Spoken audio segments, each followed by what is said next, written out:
नमस्कार. आपण पाहत आहे रत्नापूर न्यूज. देगलूरकर महाराजांच्या दिंडीतील वारकऱ्यांसाठी लातूरच्या महिला होमिओपॅथी असोसिएशनतर्फे मोफत आरोग्य शिबिर. संत क्षेत्र देगलूर ते श्री क्षेत्र पंढरपूरकडे निघालेली हरिभक्तपरायण गुरुराज पापा महाराज देगलूरकर यांची पायी दिंडी रविवार दिनांक 12 जुलै रोजी सायंकाळी लातूरचे ग्रामदैवत श्री सिद्धेश्वर रत्नेश्वर देवालयात मुक्कामासाठी विसावली होती. आज 13 जुलै सोमवारी सकाळी ही दिंडी पंढरपूरकडे रवाना होण्यापूर्वी दिंडीतील वारकऱ्यासाठी एका विशेष आरोग्य तपासणी शिबिराचे आयोजन करण्यात आले होते. महिला होमिओपॅथी असोसिएशन लातूरतर्फे सिद्धेश्वर मंदिर परिसरात सकाळी 8 ते 11 या वेळेत हे सेवाभावी शिबिर पार पडले. यामध्ये पायी चालून आलेल्या शेकडो वारकऱ्यांची आरोग्य तपासणी करण्यात आली. या शिबिरादरम्यान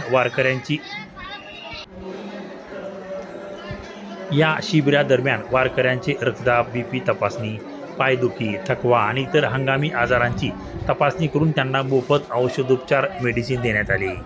या वैद्यकीय सेवेत लातूर येथील आघाडीच्या महिला डॉक्टरांनी आपला सहभाग नोंदवला. Doctor Amrapali Deshmukh, doctor Ashwini Lakhadeve, doctor Priyanka Kulkarni, doctor Swati Patil, doctor Shreya Palne, doctor Preeti Agroya, doctor Preeti Puri, doctor Sonali Jadhav, doctor Rekha Zirpe. शिबिरादरम्यान उपस्थित महिला डॉक्टरांनी हरिभक्तपरायण गुरुराज पापा महाराज देगलूरकर यांचे दर्शन घेतले. असोसिएशनच्या वतीने डॉक्टर आम्रपाली देशमुख यांनी वारकऱ्यांना दिल्या जाणाऱ्या वैद्यकीय सेवेची सविस्तर माहिती महाराजांना दिली. महिला डॉक्टरांच्या या निस्वार्थी आणि रुग्णोपयोगी उपक्रमाचे देगलूरकर महाराजांनी भरभरून कौतुक केले. अशीच सेवाभावी वृत्ती कायम ठेवून समाजाची सेवा करत राहा, अशा शब्दात महाराजांनी सर्व डॉक्टरांना आशीर्वाद दिला. या आरोग्य शिबिरामुळे वारकऱ्यांना मोठा दिलासा मिळाला असून सर्वत्र या उपक्रमाचे कौतुक होत आहे.